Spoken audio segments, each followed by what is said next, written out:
नमस्ते दोस्तों, आज हम इटली के एकीकरण के बारे में पढ़ने वाले हैं।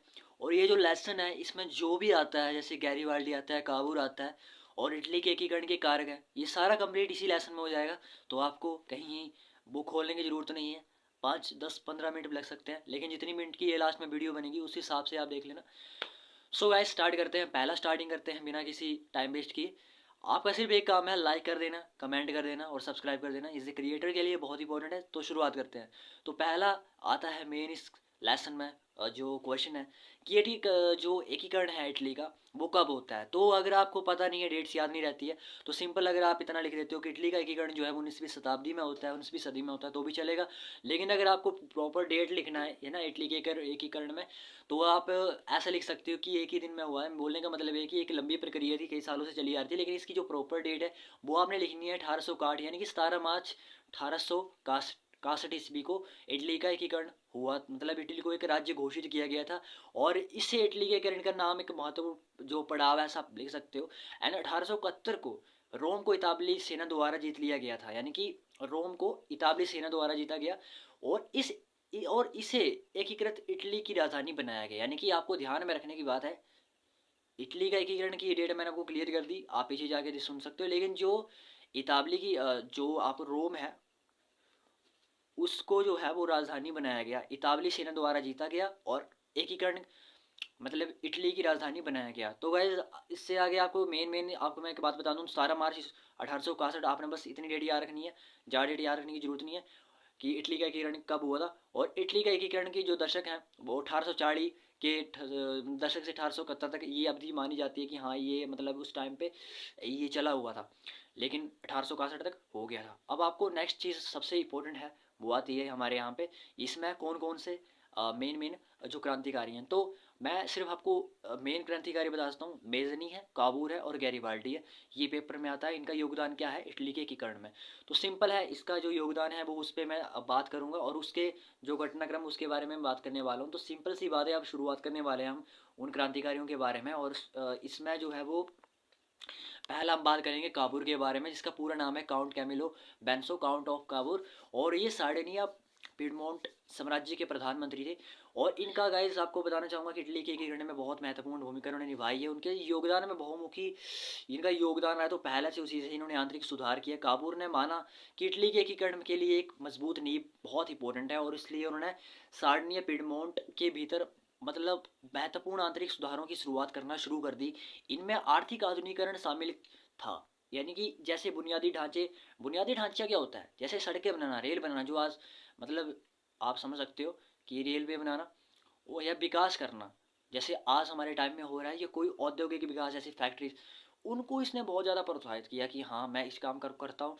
और उन्होंने सेना के आधुनिकीकरण के ऊपर भी काम करा है, जिससे क्या हुआ, अधिक प्रभावी युद्ध जो था, मतलब जो प्रभावी युद्ध हुए उनमें बल देखने को मिला।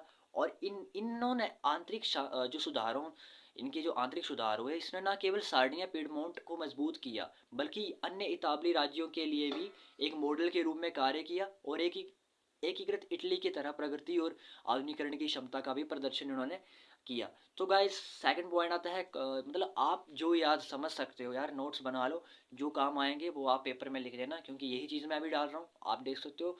अगला पॉइंट जो कूटनीतिक मास्टरमाइंड इनका था। अब काबूर का गाइस आपको बता दूं कि एक कूटनीति की मतलब बता सकते हो कि इन्होंने एक क्रांतिकारी थे।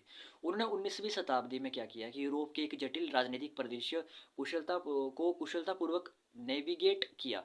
इटली के एकीकरण के कारण को आगे बढ़ाने के लिए प्रमुख जो खिलाड़ी थे के साथ उन्होंने गठबंधन कर लिया।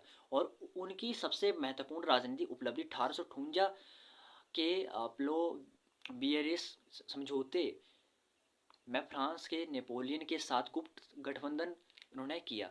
इस समझौते में गाइस क्या हुआ कि इस समझौते ने मतलब जो आस्ट्रो है और सार्डिनियन का युद्ध हुआ को मार्ग को जो प्रशस्त किया, और जो इटली के एकीकरण को एक दिशा महत्वपूर्ण योगदान उन्होंने दिया। गाइस अगला था प्रचार और राष्ट्रवाद। काबूर ने जनमत और राष्ट्रीय भावना के महत्व को समझाया, और उन्होंने प्रचार के माध्यम से अपने आप संस्कृति को, अपनी विरासत को आगे बढ़ाकर जो है वो मतलब एक चांद जरूरी समझा कि हाँ इसको आगे बढ़ाना चाहिए। और प्रोत्साहित किया, और संस्कृतियों को पहलुओं को समझने में इन्होंने बहुत बड़ा योगदान दिया। सो गाइज ऐसी ऐसी ताबली चीज़ों को समझाया, उदाहरण भावना को पैदा किया। आर्थिक नींव इन्होंने रखी। काबूल ने समझ मतलब काबूल जो था उसने एक एकीकृत और स्वतंत्र इटली के लिए आर्थिक ताकत को भी एक बहुत इंपॉर्टेंट कारण माना। उन्होंने औद्योगिक विकास को प्रोत्साहित किया। उन्होंने विदेशी निवेशों को आकर्षित करने के उद्देश्य से आर्थिक सुधारों को लागू किया। उनका मानना था कि एक समृद्ध अर्थव्यवस्था, एक मजबूत और एक एकीकृत राष्ट्र के लिए आवश्यक संसाधन और को में जो स्थिरता है वो लानी पड़ेगी, इसलिए उन्होंने काम करा। तो गाइस यही था, आप समझ सकते हो। इसके जो पॉइंट्स जो आप नोट्स कर रहे हो वो आप ध्यान से करना। सेकंड आता है, वीडियो को वैसे आप बैक करके भी देख सकते हो। सेकंड आता है योगदान क्रांतिकारी आते हैं गैरीबाल्डी। गैरीबाल्डी का गाइस मैं आपको बताना चाहूँगा कि इन्होंने एकीकरण में भी बहुत बड़ा योगदान दिया। इनका पहले मैं योगदान बताऊंगा सैन्य नेता और क्रांतिकारी। गैरीबाल्डी एक कुशल सैन्य नेता और एक उत्साही राष्ट्रवादी थे। उन्होंने विभिन्न इतावली क्षेत्रों को विदेशी नियंत्रण से मुक्त करने के उद्देश्य से विभिन्न सैन्य अभियानों को जो है वो रेड सर के नाम से जाने वाली एक स्वयंसेवी सेना का नेतृत्व इन्होंने किया, और उस सेना का नाम था रेड सर्टर्स। यानी कि इन्होंने एक सेना बना दी जिसका इन्होंने नेतृत्व किया। हजारों का अभियान, सेकंड पॉइंट, 1860 में गैरीबाल्डी ने हजारों का अभियान पर 1000 स्वयं सेवकों की एक सेना का नेतृत्व किया। इस साहसिक अभियान का उद्देश्य दो था, सिलीज के राज्य सिसिली और नेपल्स को मिलाकर फेर्डिनेंड द्वितीय के शासन से मुक्त करना था। गैरीबाल्डी को उनके रेड शर्ट्स जो ने एक शानदार जीत हासिल की और सिसिली और नेपल्स पर विजय प्राप्त कर ली इन्होंने, और उन्हें जो है वो अपने सार्डिनिया के राजा विक्टर इमानुअल द्वितीय के नियंत्रण में लाया। अगला पॉइंट गाइस, दक्षिण इटली का एकीकरण। गैरीबाल्डी ने दक्षिण इटली के एकीकरण में जो है विजय हासिल की और एक महत्वपूर्ण भूमिका निभाई गाइस। इसलिए इताबली जो महत्वपूर्ण हिस्से थे वो सार्डिनिया साम्राज्य के नियंत्रण में ला दिए गए, जिसे 1860 के एकीकृत इटली साम्राज्य की अंतिम घोषणा का मार्ग जो है वो खुल गया। इटली का एकीकरण का प्रतीक गैरीबाल्डी को माना गया।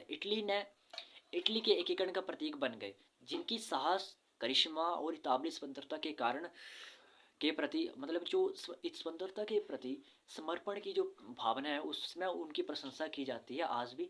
और उन्होंने जो है वो इतावली लोगों की कल्पना पर कब्जा कर लिया और राष्ट्रीय एकता की भावना को प्रेरित किया। सो गाइस ये था हमारा जो गैरीबाल्डी के बारे में आपको बताया। अब आता है हमारा इटली के एकीकरण के कॉजेज, जिनको हम कारक भी बोलते हैं, कारण बोलते हैं, एक ही बात है।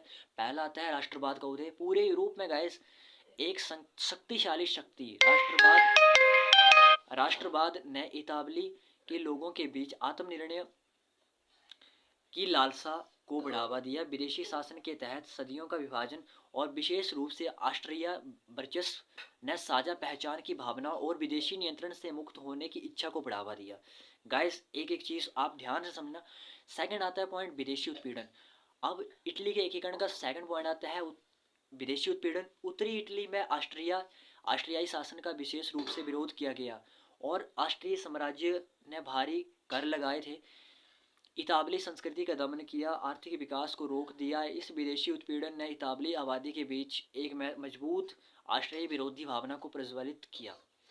थर्ड पॉइंट गाइस आता है उदारवादी विचारों का प्रभाव। स्वतंत्रता, समानता और जो स्वशासन के ज्ञानदेय आदर्शों ने इताबली बुद्धिजीवियों और क्रांतिकारियों के साथ प्रतिध्वनित किया।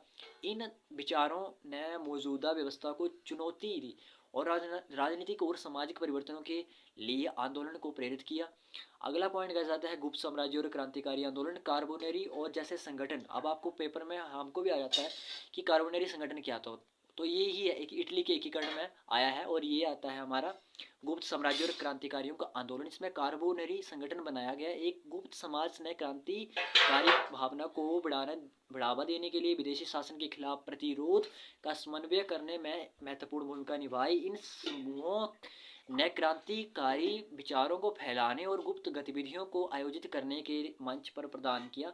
उसके बाद आता है आर्थिक और सामाजिक कारक। औद्योगिकरण के उदय और एक उभरते हुए मध्यम वर्ग के विकास ने एक नया सामाजिक और आर्थिक क्रम बनाया। इस उभरते हुए वर्ग ने राजनीतिक शक्ति और आर्थिक अवसरों की मांग की, जो उन्हें विश्वास था कि एकीकृत करना है तो स्वतंत्र इटली के माध्यम से इसे प्राप्त किया जा सकता है, और इन कारकों की वजह से इटली का एकीकरण हमको देखने को मिलता है। गाइस आपसे मेरी एक छोटी सी ख्वाहिश है, एक क्रिएटर को जो है वो आपसे एक लाइक चाहिए, एक सब्सक्राइब चाहिए और एक कमेंट चाहिए। सिर्फ आप इतना कर दो, बाकी आपके लिए डेली मैं काम करता रहूँगा।